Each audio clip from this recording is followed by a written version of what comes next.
Do your consumer marketing efforts feel complicated? Experian Automotive delivers data-driven marketing solutions to find new customers and keep loyal ones. Drive measurable results with trusted data and expert support. Learn more at Experian.com/automotive. Welcome to Daily Drive for Thursday, June 19th, 2025. I'm Jamie Butters, Executive Editor of Automotive News in Detroit.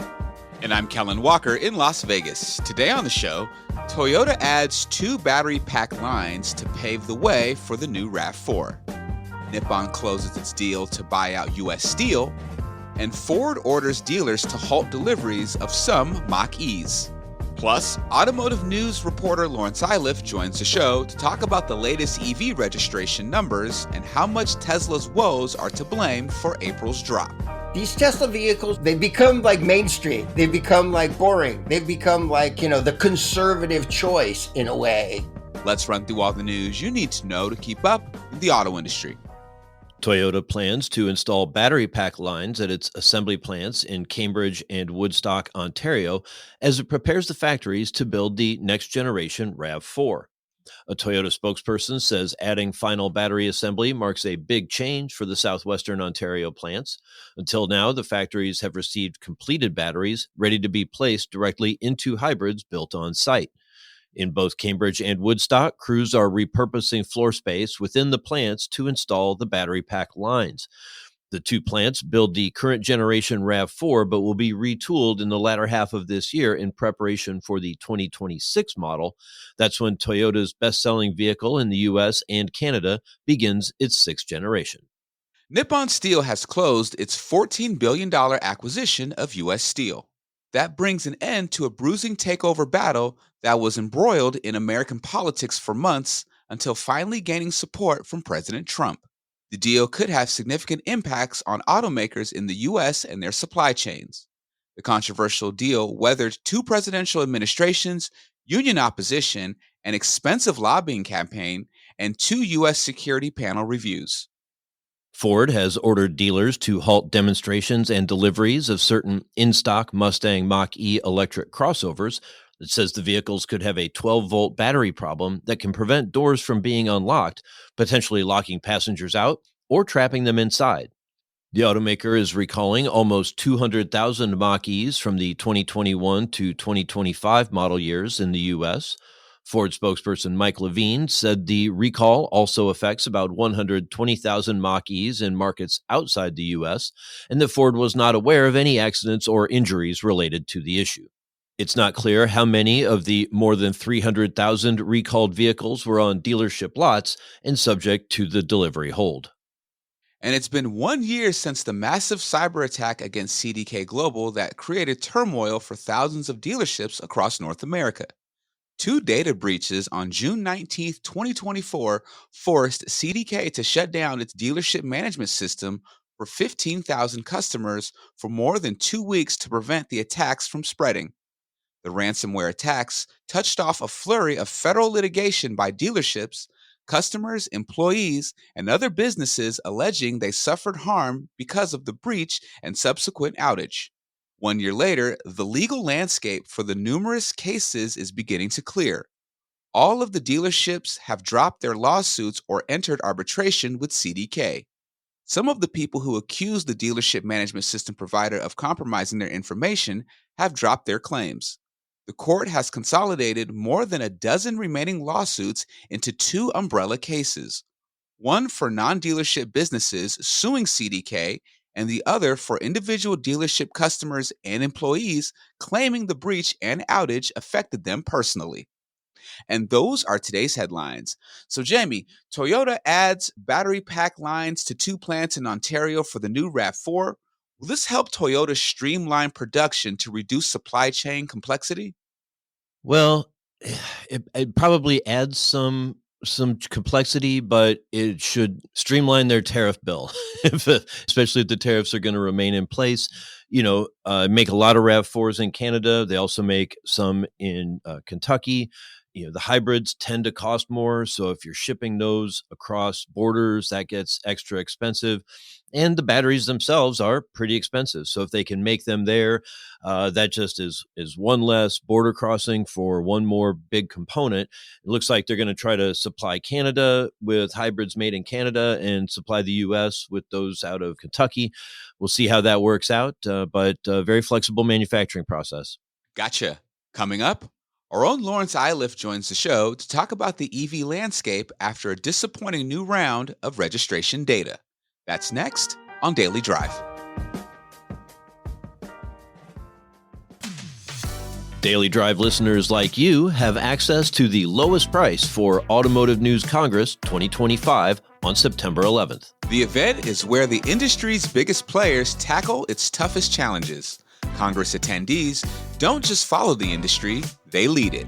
This year's featured speakers include Hyundai Motor Group Executive Chair Yusin Chung and General Motors CEO Mary Barra. We are investing in America. We're creating jobs. That's creating IP in this country. And I think, the United States needs to lead in key technologies. Join us to gain the insights and connections needed to steer your business through massive change. To get the lowest price for the event, go to autonews.com/events, select Auto News Congress, and type in the discount code Daily Drive, one word, all caps. We'll see you in September in Detroit. Are you an automotive marketer navigating today's rapidly evolving landscape? Finding new customers and nurturing existing relationships can feel like a complex journey. But what if you had a powerful engine fueled by trusted data to guide your way? That's where Experian Automotive comes in. We understand the challenges you face. Today's personalized consumer journeys demand intelligent planning and precise execution. That's why we offer the Experian Marketing Engine, a coordinated suite of data-driven solutions designed to help you develop, execute, and most importantly, measure effective marketing campaigns. At the heart of our solutions is Experian's trusted data and a dedicated automotive team committed to your success. We empower you to drive measurable results with unique data insights, including identity solutions to help you better connect with your ideal customers with greater accuracy by cleaning and enriching your first-party data. Consumer and market insights helps you gain a deeper understanding of market trends and consumer behavior, enabling you to better target consumers. Targeted audiences to help you pinpoint and target the right prospects at the right time with the right message. Better data truly connects you to better results. Stop guessing and start driving measurable impact with Experian Automotive. Ready to transform your automotive marketing? Visit Experian.com/automotive to learn how our data-driven solutions can help you find new customers, keep loyal ones, and navigate the road ahead with confidence. That's Experian.com/automotive. Take control of your marketing journey today. Welcome back to Daily Drive. I'm Jamie Butters with Kellen Walker. Despite consternation about the slower than expected take rate for electric vehicles in the U.S., EVs have been steadily growing in popularity in recent years. That is until April. S&P Global Mobility's latest data shows that EV registrations fell for the first time in 14 months. Tesla was hit the hardest, suffering a 16% drop in April. Lawrence Iliff covers several EV brands, including Tesla, for us at Automotive News. He joins me from his home office in Silicon Valley to help make sense of what's happening in the EV market this spring. Lawrence Iliff, welcome back to Daily Drive. It's great to be here again. Well, EV registrations fell in April. They didn't have a great month. It was the first time in 14 months that they were down here in the U.S. We're talking about U.S. registrations. This was even as, vehicle sales really overall stayed pretty strong in April, not quite as strong as March, but pretty robust market. And the $7,500 EV tax credit remains in place. What's going on here? With EVs, I think because people knew that Trump, after he got elected, was probably going to get rid of the EV credit and maybe quickly, like through an executive order or something, which is not what's happening, right? That there was a lot of pull forward on EVs. Remember, I think, December was good. January, February were okay. March was really good, 20%. So I think you got some pull forward in the sense that, people are kind of rushing. And then we even see it with the overall market now in more recent months that people are pulling back a little bit after, going on a spending spree. I think that happened with EVs. It's curious because the Tesla Model Y, which is the best-selling EV in the United States, it was down a lot. It was down, 40% or so. And they're doing their ramp, right, where they had a refresh model in January. They said in the first quarter earnings report, we had a successful ramp. It was great. But it still looks like in April, for the beginning part of April, they were still selling a higher trim model as part of their launch, a launch edition. And so the lower price model wasn't available maybe till, into the first week, right? And then we're looking at registration data. So some of those registrations, may not have happened in April. And so I think we may also be seeing some softness in the Model Y because I can't believe the Model Y is just organically 40% down. The refresh is pretty good. It's a good car. Lots of deals. Tesla is doing like a 1.99% financing. And so I do think the Y will come roaring back and it'll help EV sales overall. Okay. And help Tesla, which had been, it's just been on the back foot a little, both on the brand front and with some people knocking that some of the models have gotten a little older. But the Model Y, it's a tremendous value. It's a highly competent EV, most popular vehicle in the world, at least by some tallies. Model 3 had a really good month. Was that partly because some of the lower end Model Ys maybe weren't available? I think that was part of it. There's been really good, incentives on the Model 3, really good lease deals. And then also, if you remember when we're comparing year on year, the Model 3 was weak last year because it went through its freshen, right? And so that model, they actually kind of admitted that one took a longer time to really ramp up. And so the Model 3 has come roaring back, really good freshen and everything. But, I think you hit a point, and that is that these Tesla vehicles are kind of like, they become like mainstream. They become like boring. They've become like, the conservative choice in a way. Everything but the Cybertruck. Yeah. It's like, right, exactly. They went a little too far on that. But I think, when I talked to, Thomas Libby about S&P and some other people, it's like, the auto industry thrives on fresh models, what do you got for me today? And, the new design or new styling and I think what Tesla, according to these analysts, has not done well is really redesign their vehicles, give them a fresh look, and have more, right? I mean, basically the way that if you look at the numbers, the Cybertruck's not doing well, 1,700 in a month for a vehicle that was supposed to be 10 times that or whatever. Maybe not 10 times, but a lot. And the X and the S, they had a little tiny freshen. That was before the April data, but those were doing really poorly. And so you have the Model 3 and the Model Y, and boy, I mean, they look a little bit different from, several years ago when they were launched, but not much. And so I think that's part of it. And then you had great deals on the Chevy Equinox, great deals on the Chevy Blazer. You just have more models coming out, more choice. Yeah, I mean, GM at both Chevrolet and Cadillac, they have, models on the market that weren't available a year ago. And it's just a lot more across the board for Tesla to compete with, from, the US automakers, the Koreans, even the Japanese, the Europeans, of course. Yeah. And Chevrolet went from, in April, just looking at April, went from, 2.8% of the EV market to 9.4% of the EV market year on year. And so, I mean, they have a lot of models. The Cadillac has, the Optiq, the Vistique, the Lyriq. I'm not sure I'm pronouncing any of these correctly. I think they're all ick. I think it's Optiq, Vistique, Yeah. Celestiq. Yeah. But it is weird with the Q at the end. It's like, well, it's not even really a word. Yeah.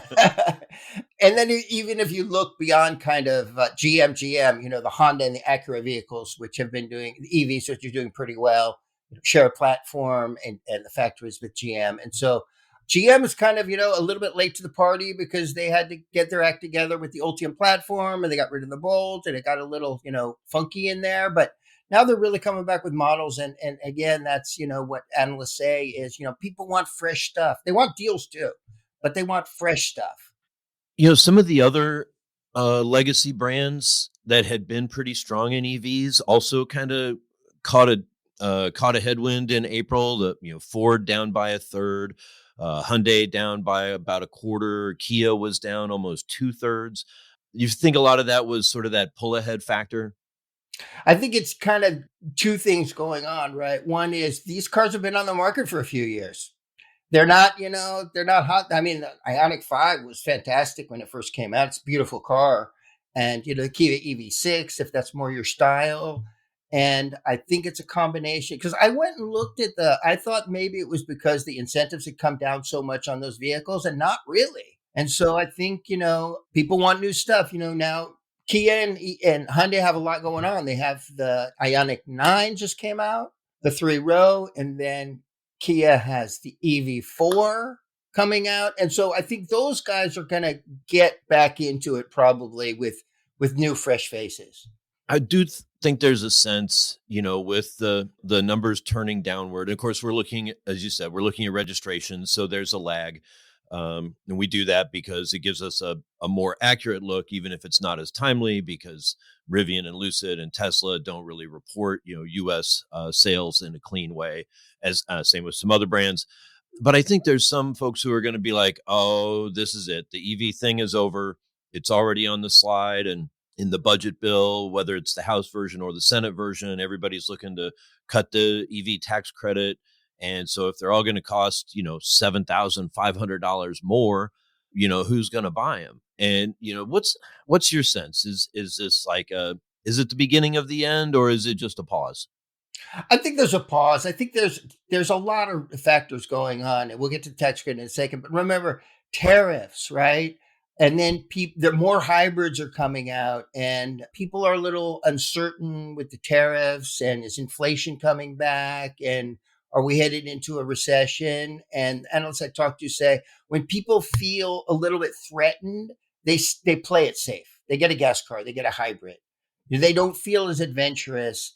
And I think that even the EV fans would say that the market of people for EVs it doesn't seem to be growing beyond 8%. I mean, you see, 8% market share at 7.5, and it was 6.6 in April, which is not good, but you just don't see the surge anymore. So maybe that group of people is smaller, right? And then the tax incentive, right? You have a House bill that, for some, it ends in 2025 who sold a lot of EVs, 2026 for those who haven't hit the 200,000 cap from the previous scheme on EV credits. And then the Senate just kind of gets rid of it in 180 days after passage. And then the lease, I mean, people are leasing these cars. There's no limits on leases. There's no battery limits. There's no manufacturer where it's made. There's no income limits. There's nothing. And so that lease thing has just been crazy for the EV industry. And I think if that goes away, that's going to be tough too. But what we asked manufacturers in our questionnaire about this, and most of them said, we think EVs are going to be okay. We think we're still dedicated to technology, and kind of in the meantime, we're going to offer everything, right? Gasoline, efficient gasoline engines, hybrid engines, plug-in hybrids, and,